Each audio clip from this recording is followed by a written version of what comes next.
എല്ലാവർക്കും PSC tips and ട്രിക്സിലേക്ക് സ്വാഗതം. നമ്മൾ ഇന്ന് നോക്കുന്നത് ഇംഗ്ലീഷ് ഒട്ടും അറിയാത്തവർക്ക്, ഓക്കെ, ഇംഗ്ലീഷ് എനിക്ക് അറിയത്തേയില്ല, സംസാരിക്കാനും കിട്ടില്ല, ഒന്നിനും അറിയില്ല എന്ന് പറയുന്നവർക്ക് എങ്ങനെ ഇംഗ്ലീഷ് സംസാരിക്കാനായിട്ട് പഠിക്കാം എന്നുള്ളതിനെ കുറിച്ചുള്ള കുറച്ച് ടിപ്സ് പറഞ്ഞു തരാൻ വേണ്ടിയിട്ടാണ് ഇന്നത്തെ വീഡിയോ ചെയ്യുന്നത്. അപ്പോൾ ഈ ടിപ്സ് കറക്റ്റായിട്ട് ഫോളോ ചെയ്ത് നോക്കൂ, നിങ്ങൾക്ക് ഉറപ്പായിട്ടും ഇംഗ്ലീഷ് എന്ന് പറയുന്നത് ഓക്കെ നിങ്ങളുടെ കയ്യിൽ നിന്നോളും. ഓക്കെ ആണല്ലോ? അപ്പോൾ വീഡിയോയിലോട്ട് കടക്കുന്നതിന് മുന്നേ നിങ്ങൾ ആദ്യമായിട്ടാണ് ചാനൽ കാണുന്നതെങ്കിൽ ഒന്ന് സബ്സ്ക്രൈബ് ചെയ്യുക. വീഡിയോ കണ്ട് ഇഷ്ടമായാൽ ഉറപ്പായും ലൈക്ക് ചെയ്യുക. മറ്റുള്ളവർക്കും കൂടെ ഈ വീഡിയോ ഉപകാരപ്പെടാനായിട്ട് ഒന്ന് ഷെയർ ചെയ്ത് സപ്പോർട്ട് ചെയ്യാം. അപ്പോൾ എന്തായാലും നമുക്ക് വീഡിയോയിലോട്ട് കടക്കാം. ഇംഗ്ലീഷ് ഒട്ടും അറിയില്ല എന്ന് പറയുന്നവരാണ് നിങ്ങളെങ്കിൽ ഒന്ന് ചിന്തിക്കുക, നിങ്ങൾ ഇംഗ്ലീഷിൽ ബിഗ് സീറോ ആണോ?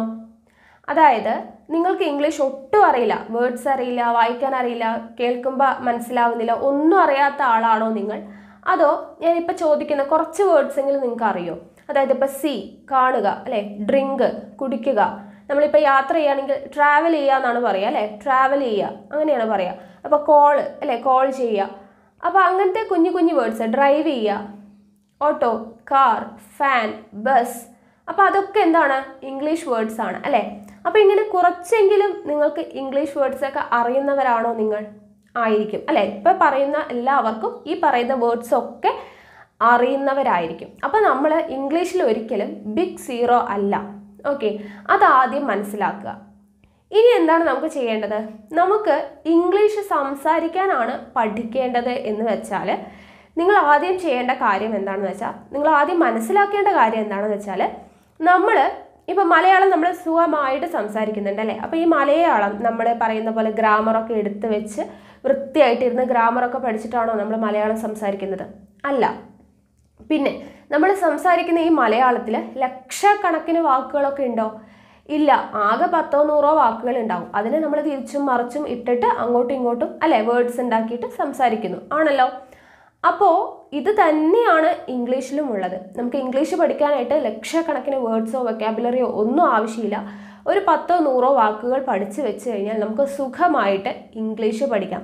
ശരിക്കും പറഞ്ഞാൽ നമ്മൾ ഈ സംസാരിക്കുന്ന മലയാള ഭാഷയാണ് ഭാഷകളിൽ തന്നെ ഏറ്റവും ടഫായിട്ടുള്ള ഭാഷ എന്നുള്ളതാണ് മൊത്തത്തിൽ, അല്ലേ? എല്ലാവർക്കും അറിയുന്നതാണ്. ഏറ്റവും ബുദ്ധിമുട്ടുള്ള ഭാഷ ഏതാണ്? സംസാരിക്കാനായാലും എഴുതാനായാലും പഠിക്കാനായാലും മലയാള ഭാഷയാണ്. അത് നമ്മൾ ഇത്ര സുഖമായിട്ട് സംസാരിക്കുന്നുണ്ടെങ്കിൽ ഇംഗ്ലീഷ് എന്തുകൊണ്ട് നമുക്ക് സംസാരിച്ചുകൂടാ? ഓക്കെ, അപ്പോൾ ഇംഗ്ലീഷ് എന്ന് പറയുന്നത് നിങ്ങൾക്ക് എളുപ്പത്തിൽ പഠിക്കണമെങ്കിൽ നിങ്ങൾ ആദ്യം മനസ്സിലാക്കേണ്ടത് ഇതാണ്. നമുക്ക് ആകെ കുറച്ച് വേർഡ്സ് ആണ് നമുക്ക് അറിയേണ്ടതുള്ളൂ. അത് നമുക്ക് പഠിച്ചു കഴിഞ്ഞാൽ നമുക്കത് എന്താണ് യൂസ് ചെയ്യാനായിട്ട് പറ്റും. ഇനി നിങ്ങൾ സംസാരിക്കണം എന്നുണ്ടെങ്കിൽ ഒരു നാണം ഒന്നും വിചാരിക്കാതെ നമുക്ക് പറ്റുന്ന സിറ്റുവേഷനിലൊക്കെ യൂസ് ചെയ്യുക എന്നുള്ളതാണ്.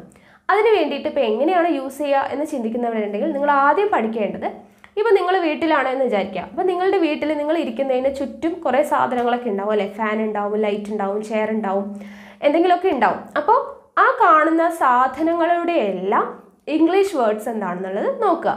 ഓക്കെ, ഇംഗ്ലീഷ് എന്താണ് ആ വേർഡ്സിൻ്റെയൊക്കെ ഇംഗ്ലീഷ് എന്നുള്ളത് നോക്കുക, ആ സാധനങ്ങളുടെ എല്ലാം. അതിനുശേഷം നമ്മൾ അമ്മയോടോ അച്ഛനോടോ അല്ലെങ്കിൽ ഫ്രണ്ട്സിനോടോ ഒക്കെ സംസാരിക്കുന്നത്, നമ്മൾ വീട്ടിൽ സംസാരിക്കുമ്പോൾ ആ സാധനങ്ങളുടെ എല്ലാം ഇംഗ്ലീഷ് വേർഡ്സ് പറഞ്ഞുകൊണ്ട് തന്നെ നമ്മൾ സംസാരിക്കാം. എന്താണ്, ഇപ്പോൾ നമ്മൾ കൈ കഴുകാനായിട്ട് പോകുമ്പോഴത്തേനും വാഷ് ബേസിൻ, അല്ലെങ്കിൽ നമ്മൾ കുളിക്കാൻ പോകുകയാണെന്നുള്ളതിന് ബാത്ത് ചെയ്യുക, അല്ലേ? അപ്പോൾ അങ്ങനെ എന്താണ് നമ്മൾ യൂസ് ചെയ്യുന്ന, നമ്മൾ എന്താണ് അവിടെ കാണുന്ന സാധനങ്ങൾ അല്ലെങ്കിൽ നമ്മൾ ചെയ്യുന്ന കുഞ്ഞു കുഞ്ഞു കുഞ്ഞു പ്രവർത്തികൾ, അതിനൊക്കെ നമ്മൾ എന്ത് ചെയ്യുക? നമ്മൾ അതിനുള്ള ഇംഗ്ലീഷ് വേർഡ്സ് ആദ്യം യൂസ് ചെയ്യുക. കുഞ്ഞു കുഞ്ഞു വേർഡ്സ് ഒക്കെ ആകുമ്പോൾ നമുക്ക് വലിയ ബുദ്ധിമുട്ടൊന്നുമില്ല, അല്ലേ? ആദ്യത്തെ സമയത്ത് നമ്മൾ ആ സാധനങ്ങൾ, നമ്മൾ ചുറ്റും കാണുന്ന സാധനങ്ങളുടെയൊക്കെ ഇംഗ്ലീഷ് വേർഡ്സ് പഠിച്ചിട്ട് നമ്മൾ അത് ജസ്റ്റ് ഒന്ന് യൂസ് ചെയ്ത് നോക്കുക. ഓക്കെ, അതിനുശേഷം അങ്ങനെ യൂസ് ചെയ്ത് വരുമ്പോഴത്തേനും അതിനുശേഷം കുറച്ച് ദിവസങ്ങൾ അങ്ങനെ യൂസ് ചെയ്തതിന് ശേഷം നിങ്ങൾ എന്ത് ചെയ്യുക? പിന്നെ നിങ്ങൾ ചെയ്യുന്ന പ്രവൃത്തി, ഓക്കെ, നമ്മൾ എന്തൊക്കെയും ചെയ്യുന്ന ഒരു കാര്യം, ഓക്കെ, വെർബ് വേണ്ടിയിട്ട് നമ്മൾ പഠിക്കാം. ഓക്കെ, നമ്മൾ ചെയ്യുന്ന കാര്യങ്ങൾ ഇംഗ്ലീഷിൽ പറയാനായിട്ട് നമ്മൾ ശ്രമിക്കുക. അതായത് നമ്മളിപ്പോൾ വെള്ളം കുടിക്കുകയാണ്, അല്ലേ? അപ്പോൾ ഡ്രിങ്കിങ്, ഓക്കെ. അപ്പോൾ അങ്ങനെയുള്ള വെർബുകൾ, ഇപ്പോൾ എന്താണ്, എഴുതുവാണ്, റൈറ്റിംഗ്, അല്ലേ, വായിക്കുവാണ്, റീഡിങ്, അങ്ങനെ നമ്മൾ ചെയ്യുന്ന പ്രവർത്തികളിൽ വെർബുകൾ നമ്മൾ യൂസ് ചെയ്തിട്ട് പഠിക്കാം. ഓക്കെ, അപ്പോൾ ആദ്യം വേർഡ്സ്, കുഞ്ഞു കുഞ്ഞു സാധനങ്ങളുടെ പേരുകളൊക്കെ ഇങ്ങനെ പഠിച്ചു, അതിങ്ങനെ യൂസ് ചെയ്തു. പിന്നീട് എന്ത് ചെയ്യുക? നമ്മൾ ചെയ്യുന്ന പ്രവർത്തികളിൽ ഇംഗ്ലീഷ് വേർഡ്സ് കൊണ്ടുവരാനായിട്ട് ശ്രമിക്കുക. ഓക്കെ, അങ്ങനെ കൊണ്ടുവരിക. പിന്നെ ശ്രദ്ധിക്കേണ്ട കാര്യം, ഇതിങ്ങനെ കുറച്ച് ദിവസം ഇങ്ങനെ പോവുക. അതിനുശേഷം നമ്മൾ പറയുന്നത് എന്താണെന്ന് വെച്ചാൽ നമ്മൾ സംസാരിക്കുമ്പോൾ നിങ്ങൾ ഡെയിലി സംസാരിക്കുന്ന സമയത്ത് നിങ്ങൾ ഏറ്റവും കൂടുതൽ ഉപയോഗിക്കുന്ന വേർഡ്സ് ഏതൊക്കെയാണെന്നുള്ളത് നോക്കാം. എല്ലാവർക്കും കുറേ വേർഡ്സൊക്കെ ഉണ്ടാവും അല്ലേ, നമ്മൾ സ്ഥിരമായിട്ട് പറയുന്ന അല്ലെങ്കിൽ അങ്ങനെ കുറച്ച് വേർഡ്സൊക്കെ ഉണ്ടാവും. നിങ്ങൾക്ക് സ്ഥിരമായിട്ട് യൂസ് ചെയ്യേണ്ടി വരുന്ന ആവശ്യമായിട്ട് വരുന്ന കുറേ വേർഡ്സും സെൻറ്റൻസുകളൊക്കെ ഉണ്ടാവും. അതൊക്കെ ജസ്റ്റ് ഒന്ന് നോട്ട് ചെയ്ത് വെക്കുക. എന്നിട്ട് അതിൻ്റെ ഇംഗ്ലീഷ് കണ്ടുപിടിക്കുക. എന്നിട്ട് എന്ത് ചെയ്യുക, നമ്മൾ ആ സാധനം യൂസ് ചെയ്യുന്ന സ്ഥാനത്ത് നമ്മൾ ഇംഗ്ലീഷ് യൂസ് ചെയ്യാനായിട്ട് ശ്രമിക്കുക. ഓക്കെ, ആദ്യത്തെ കുറച്ച് ദിവസമൊക്കെ നിങ്ങൾ കളിയാക്കുമെന്നുണ്ടൊക്കെ ഉണ്ടെങ്കിൽ നിങ്ങൾ തന്നെ പറഞ്ഞ് പഠിക്കുക. അല്ലെങ്കിൽ ഫ്രണ്ട്സ് ഇതുപോലെ ഇംഗ്ലീഷ് പഠിക്കണമെന്ന് താല്പര്യമുള്ള ഫ്രണ്ട്സ് ഉണ്ടെങ്കിൽ അവരെ നിങ്ങളുമായിട്ട് എന്താണ് ഒരു കാര്യമൊക്കെ പറഞ്ഞേക്കാം, നമുക്ക് ഇനി മുതൽ ഇംഗ്ലീഷിൽ ഇങ്ങനെ സംസാരിക്കാം എന്നുള്ള രീതിയിലൊക്കെ പറഞ്ഞ് അവരെ നിങ്ങളും കൂടെ സംസാരിച്ചിട്ട് പ്രാക്ടീസ് ചെയ്യുക. അല്ലെങ്കിൽ എന്താണ് നമ്മളിപ്പോൾ ഇടയിൽ മലയാളം പറയുന്നതിൻ്റെ ഇടയിൽ ഒരു ഇംഗ്ലീഷ് സെൻറ്റൻസ് കയറ്റിയതുകൊണ്ട് ആരും ഒന്നും പറയാനൊന്നും പോണില്ല അല്ലേ. അപ്പോൾ അങ്ങനെ ചെയ്ത് നോക്കുക. ഓക്കെ, നമ്മൾ ഡെയിലി യൂസ് ചെയ്യുന്ന വേർഡ്സോ സെൻറ്റൻസോ ഒക്കെ നോട്ട് ചെയ്ത് വെക്കുക. അതിന് ഇംഗ്ലീഷ് കണ്ടുപിടിക്കുക. ആ സിറ്റുവേഷൻ വരുമ്പോൾ അത് എടുത്തിട്ട് എന്ത് ചെയ്യുക, പ്രയോഗിക്കുക.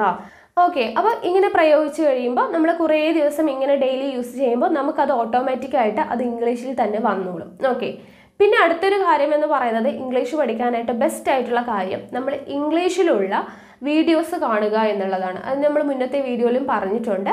നമ്മൾ എന്ത് ചെയ്യാം, ഫിലിം അല്ലേ, സിനിമ കാണാം നമുക്ക്. ഇല്ലെങ്കിൽ എന്ത് ചെയ്യാം, യൂട്യൂബ് ചാനലിൽ നിങ്ങളിപ്പോൾ കുക്കിംഗ് ഇഷ്ടപ്പെടുന്ന ആളാണെങ്കിൽ ഇംഗ്ലീഷിൽ സംസാരിക്കുന്ന അല്ലേ ഇംഗ്ലീഷിലുള്ള കുക്കിംഗ് ചാനലുകൾ കാണാം. ഇല്ലെങ്കിൽ നിങ്ങൾക്ക് എന്താണ് കുട്ടികളുടെ റൈംസ് ഒക്കെ എടുത്ത് കാണാമല്ലോ, റൈംസ് കേൾക്കാം. അല്ലെങ്കിൽ സ്റ്റോറി ഉണ്ടാവും അല്ലേ, കുഞ്ഞു കുഞ്ഞു സ്റ്റോറികളൊക്കെ ഉണ്ടാവും, കാർട്ടൂൺ കഥകളൊക്കെ താഴെ നമുക്ക് എന്താണ് ഇംഗ്ലീഷിൽ എഴുതിയിട്ടും ഉണ്ടാവും പറയുന്നത്. അപ്പോൾ അത് എഴുതിയത് നമുക്ക് പ്രൊനൗൺസിയേഷൻ്റെ പ്രശ്നമൊക്കെ ഉണ്ടെങ്കിൽ ആ എഴുതിയതും താഴെയുള്ളതും കൂടെ വായിക്കുമ്പോൾ നമുക്ക് കറക്റ്റായിട്ട് കേൾക്കുമ്പോൾ അതും ഇതും നമ്മൾ റിലേറ്റ് ചെയ്തിട്ട് നമുക്കത് പഠിക്കാനായിട്ട് പറ്റും. അപ്പോൾ ഇംഗ്ലീഷിലുള്ള വീഡിയോസ് കാണുക എന്നുള്ളതാണ് അടുത്ത കാര്യം. അല്ലെങ്കിൽ ബുക്ക് വായിക്കുക. ഒരു അരമണിക്കൂർ സമയം നമ്മൾ ഇംഗ്ലീഷ് നമ്മുടെ മനസ്സിലുണ്ടാവണം. അതായത് കേട്ടിട്ടായാലും വായിച്ചിട്ടായാലും എങ്ങനെയായാലും ഇംഗ്ലീഷ് നമ്മുടെ കൂടെ ഒരു അരമണിക്കൂർ സമയം ഡെയിലി നമ്മൾ ഇംഗ്ലീഷിനെ ചുറ്റിപ്പറ്റി ഉണ്ടാവണം. ഓക്കെ ആണല്ലോ. അപ്പോൾ ഇത്രയും കാര്യങ്ങളൊന്ന് ശ്രദ്ധിച്ചു കഴിഞ്ഞാൽ നിങ്ങൾക്ക് ഈസി ആയിട്ട് ഇംഗ്ലീഷ് സംസാരിക്കാനായിട്ട് പറ്റും. നിങ്ങളിൽ ഉറപ്പായിട്ടും മാറ്റം ഉണ്ടാവും. നിങ്ങൾ കുറച്ച് ദിവസം ഒന്ന് പരീക്ഷിച്ച് നോക്കുക, ഉറപ്പായിട്ടും റിസൾട്ട് കിട്ടും. അതെന്തായാലും നമ്മളോട് കമൻറ്റ് ചെയ്യണം. ഓക്കെ ആണല്ലോ. നിങ്ങൾക്ക് റിസൾട്ട് കിട്ടിയെങ്കിൽ ഉറപ്പായും നമ്മളെ അറിയിക്കണം. അപ്പോൾ ഈ പറഞ്ഞ കാര്യങ്ങളൊക്കെ ഒന്ന് ശ്രദ്ധിച്ച് നോക്കുക. അപ്പോൾ നിങ്ങൾക്ക് ഇംഗ്ലീഷ് ഒട്ടും അറിയില്ല എന്ന് പറയുന്നവരാണെങ്കിൽ കൂടി നിങ്ങൾ കുറേയൊക്കെ ഇമ്പ്രൂവ് ചെയ്യാനായിട്ട് ഈ പറഞ്ഞ കാര്യങ്ങളൊക്കെ ഒന്ന് ശ്രദ്ധിച്ചാൽ മതി. ഓക്കെ, അപ്പോൾ ഇത്രയാണ് ഇന്നത്തെ വീഡിയോയിൽ പറയാനുള്ളത്. അപ്പോൾ നിങ്ങൾക്ക് എൻ്റെ വീഡിയോസൊക്കെ ഇഷ്ടമാവുന്നുണ്ടെങ്കിൽ വീഡിയോ ഒന്ന് ലൈക്ക് ചെയ്യുക, ഷെയർ ചെയ്യുക. നിങ്ങളുടെ സജഷൻസ് എന്തെങ്കിലും ഉണ്ടെങ്കിൽ കമൻറ്റ് ബോക്സിൽ രേഖപ്പെടുത്തുക. കൂടുതൽ വീഡിയോസിനായി ചാനൽ സബ്സ്ക്രൈബ് ചെയ്യുക.